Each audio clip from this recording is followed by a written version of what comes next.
Selamat pagi adik-adik, apa kabar hari ini? Semoga kita baik-baik saja, sehingga pada hari ini kita bisa mengikuti pelajaran dengan baik.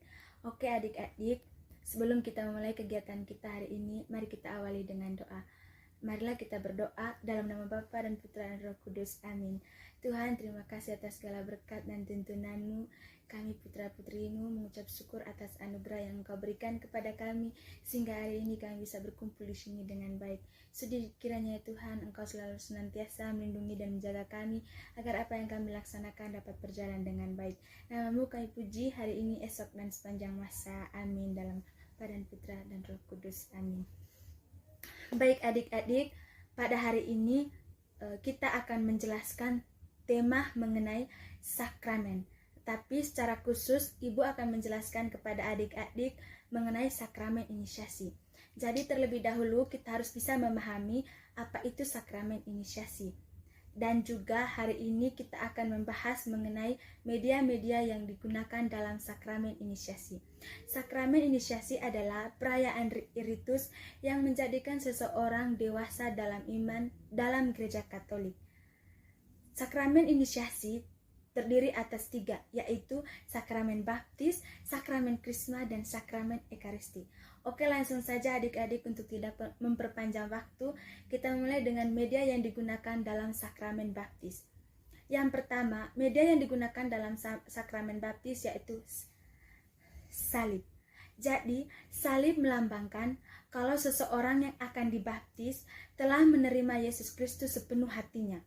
Salib juga memiliki peranan sebagai perlindungan dari segala yang jahat dan juga mengingat pertempuran rohani melawan segala perilaku jahat. Salib juga melambangkan keberanian sebagai pengikut Kristus dan memikul dosa dan perbuatan kita sesuai dengan standarnya. Oke, media yang kedua adik-adik ada air. Jadi, air adalah wadah atau simbol dalam pembaptisan atau penyucian dari perbuatan dosa. Hal ini membuat orang yang dibaptis akan lahir baru. Lalu media yang ketiga, pakaian berwarna putih. Pakaian berwarna putih sebagai simbol bahwa orang tersebut telah siap dan bersedia lahir baru dari penghapusan dosa dan menerima Yesus Kristus sebagai juru selamat. Lalu media selanjutnya lilin. Lilin sebagai simbol bahwa orang yang dibaptis tersebut telah menjadi anak-anak terang atau kasih Kristus melalui perbuatan dan sikapnya. Lalu selanjutnya, minyak. Minyak dilambangkan sebagai Roh Kudus. Minyak sendiri melambangkan kekuatan pemberian atau pengurapan dari Roh Kudus.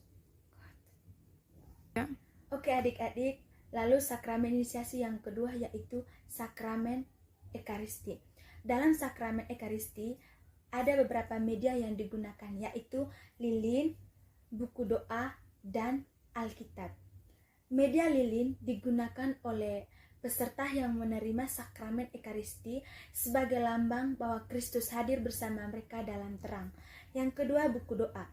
Buku doa selalu dipakai dalam penerimaan sakramen ekaristi agar kita bisa menggunakannya, di mana kita bisa melihat doa-doa dari buku tersebut.